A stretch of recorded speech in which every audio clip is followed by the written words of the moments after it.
देश में लोकसभा चुनाव चल रहे हैं, चुनाव के समय में हमेशा से ईवीएम की क्रेडिबिलिटी को लेकर भी सवाल उठते रहे हैं। ऐसे में ईवीएम को लेकर ही हैरान करने वाली एक खबर सामने आई है, जिसने ईवीएम को लेकर फिर से सवालिया निशान खड़े कर दिए हैं। मामला महाराष्ट्र के संभाजी नगर का है, जहां पुलिस ने ईवीएम हैक करने के लिए 2.5 करोड़ रुपए की मांग करने वाले सेना के एक जवान को अरेस्ट किया है। नमस्कार, स्वागत है आपका। आपके साथ मैं हूं मुक्ता सिंह और आप देख रहे हैं श्रेष्ठ भारत। महाराष्ट्र के पूर्व सीएम उद्धव ठाकरे गुट के नेता अंबादास दानवे ने लोकल पुलिस को एक शिकायत की थी, जिसके मुताबिक सेना का एक जवान उनके पास आया और उसने दावा किया कि वो एक चिप के जरिए ईवीएम को हैक कर सकता है और हैकिंग के बाद किसी भी उम्मीदवार को ज्यादा वोट पाने में मदद कर सकता है।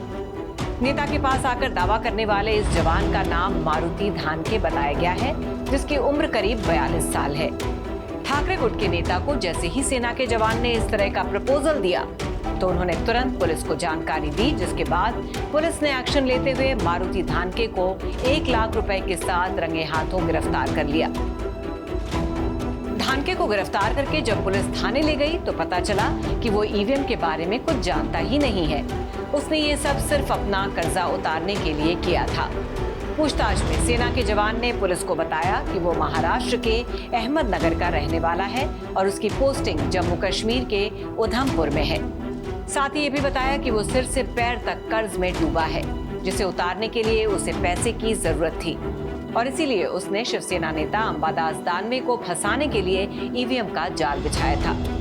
ये एक आर्मी का एक जवान है जिसके बहुत कर्जा हो गया था और वो कर्जा फेडने के लिए उसके पास पैसे नहीं थे, तो उसने ये अपने एक आइडिया बनाया और अभी इलेक्शन का माहौल है तो किसी पॉलिटिकल लीडर के पास जाकर पैसा मांगूंगा तो दे देंगे, ऐसा समझ के उसने पैसा मांगा था। पर वो चीटर है, उसको कोई इलेक्ट्रॉनिक का नॉलेज नहीं। वो BA ग्रेजुएट है और नगर डिस्ट्रिक्ट का रहने वाला है। अंबादास महाराष्ट्र विधान परिषद में नेता विपक्ष हैं और महाराष्ट्र की राजनीति में अच्छा खासा दबदबा रखते हैं। इसी वजह से आरोपी जवान ने उन्हें अपना निशाना बनाया और उन्हें चूना लगाने के लिए पूरा मास्टर प्लान तैयार किया, लेकिन वो अपने ही बनाए जाल में खुद फंस गया।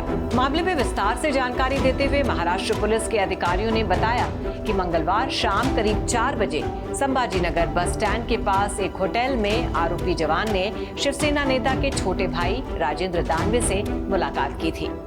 अधिकारी के मुताबिक इन लोगों की बातचीत के बाद 1.5 करोड़ रुपए में डील फाइनल हुई थी, लेकिन दानवे परिवार ने इस डील की जानकारी पुलिस को दे दी, जिसके बाद पुलिस ने आरोपी को पकड़ने के लिए जाल बिछाया। पुलिस अधिकारियों ने डील वाली लोकेशन पर सादे कपड़ों में कुछ जवानों को तैनात कर दिया और फिर जैसे ही मारुति धानके नेता के भाई राजेंद्र दानवे से डील का एडवांस लेने पहुंचा तो उसे रंगे हाथों पकड़ लिया गया।